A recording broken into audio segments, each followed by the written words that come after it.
Et dans l'actu vue par les politiques, je suis accompagné ce soir de Florent Clavel et nous recevons ce soir Sophie Bringui. Bonsoir. Bonsoir messieurs. Bonsoir. Alors vous êtes conseillère régionale Europe Écologie Les Verts en Pays de la Loire et on va commencer, si vous voulez bien, par l'actualité politique et les élections départementales, car vous êtes aussi porte-parole en Sarthe. La semaine dernière, vous annonciez qu'il n'y aurait pas d'alliance avec le PS, au moins au premier tour. Pourquoi ce choix ?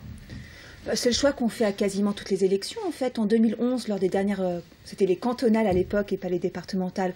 On est parti en autonomie en tant qu'écologiste et on a pu présenter nos projets aux Sartois et aux Sartoises. Pour les régionales en 2010, on a fait pareil.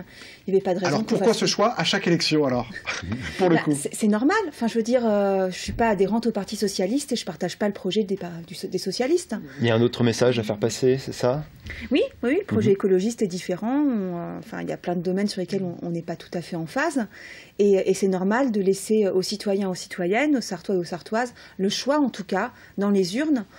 Et puis aussi d'avoir une tribune pour expliquer notre projet. Parce qu'il est un petit peu complexe. Et l'élection, c'est aussi un moment de pédagogie, c'est un moment de contact avec tout un chacun, où on peut parler de notre projet, en tout cas, avec nos concitoyens, nos concitoyennes. On en est très heureux. Est-ce que vous pensez quand même avoir quelques élus, parce que vous allez vous retrouver confronté avec le PS, l'UMP, etc. Quand on part sur une élection, on part gagnant, hein. Sinon on n'y va pas. Donc on va faire de notre mieux, on va donner notre maximum.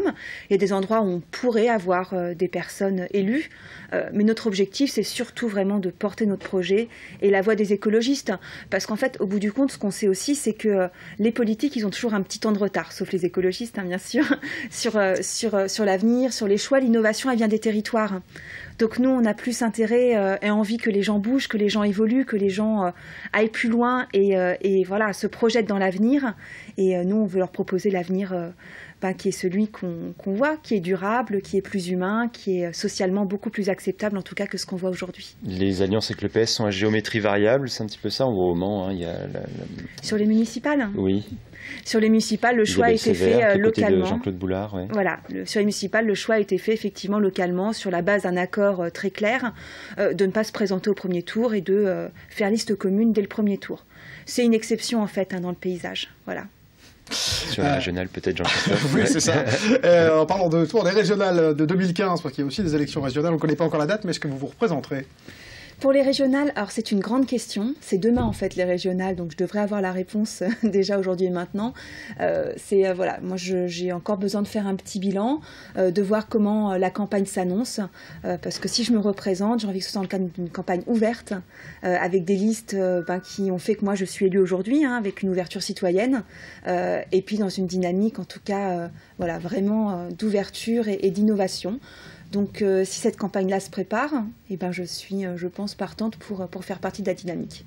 Pour les dynamiques, cette année, le Conseil régional a engagé 90 millions d'euros dans la transition énergétique. C'est quoi les chantiers qui étaient entamés, notamment en Sarthe, si on réduit les choses à Sarthe ? En Sarthe, alors on a accompagné en Sarthe avec cet argent notamment les particuliers, puisqu'on est la seule région de France aujourd'hui à proposer une aide directe aux particuliers pour la rénovation énergétique de leurs bâtiments. Et ça fait déjà pas mal de millions d'euros au niveau du budget régional. Sur la région, après, je n'ai pas les budgets en Sarthe en tête, mais on est à près de 20 millions d'euros en fait pour l'accompagnement des particuliers. Et puis on a aussi un gros accompagnement en termes de filière économique, pour accompagner les sociétés, les sous-traitants notamment en termes de diversification par rapport aux filières éoliennes, et aussi les collectivités. Voilà. La rénovation énergétique des bâtiments publics, c'est aussi un dossier important, et puis la rénovation énergétique de notre propre patrimoine, puisque les régions gèrent les lycées et donc ont en responsabilité les bâtiments.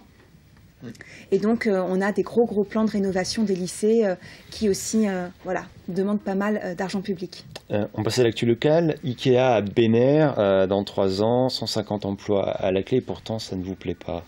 Pourquoi ? Alors, est-ce qu'on va vraiment avoir 150 emplois à la clé ? Parce qu'avec les emplois qui vont être... Oui, chez Ikea. Mais du coup, il y aura des emplois détruits ailleurs. Et pour moi, ce sera plus un transfert. Mais je ne suis pas sûre qu'à la fin, le bilan sera fait, si le projet va jusqu'au bout, qu'on ait vraiment un bilan positif sur l'opération.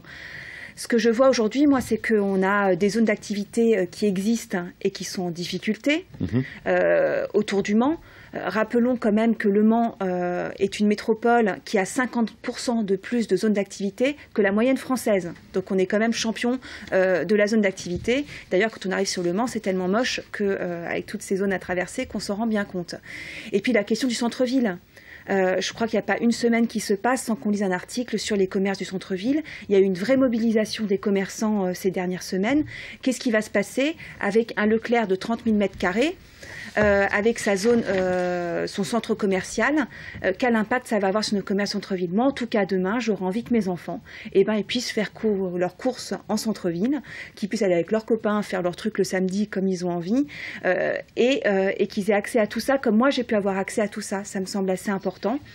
Et je trouve qu'aujourd'hui, en tant qu'élus, notamment les élus qui siègent en commission départementale d'aménagement commercial, on pourrait choisir un autre développement territorial et plus miser sur la proximité que sur les zones d'activité qui, en plus, détruisent des terres agricoles et des terres naturelles. Justement, un dernier mot, parce que ça arrive déjà, bien sûr, à la fin de notre échange, mais un mot sur le projet de circuit Aubigné-Racan, 4 km d'eau de circuit qui doivent pallier le manque de disponibilité du circuit Bugatti. Votre avis là-dessus, justement? Alors, j'ai pas vraiment d'avis, j'ai plutôt des questions.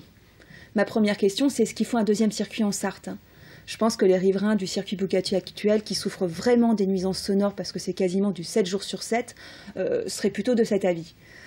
Deuxième question, c'est est-ce que le site d'Aubigné-Racan est apte et compatible avec ce type d'usage au niveau écologique, mais aussi au niveau du cadre de vie, du voisinage, voilà. Qu'est-ce que ça implique concrètement en termes aussi d'eau, de zones humides, quel impact ça va avoir sur la ressource en eau, voilà, plein de questions comme ça.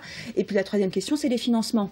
Parce qu'aujourd'hui, le circuit Bugatti, sans l'investissement de l'argent public, de l'argent du contribuable, il ne fonctionne pas, il n'est pas équilibré. Donc, quel modèle économique pour ce nouveau circuit?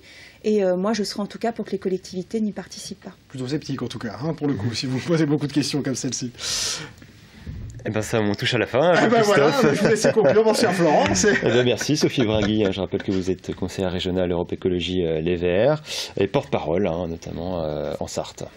Merci à vous. On se retrouve bien sûr très bientôt sur LNTV pour un nouveau numéro de l'actu vu par les politiques.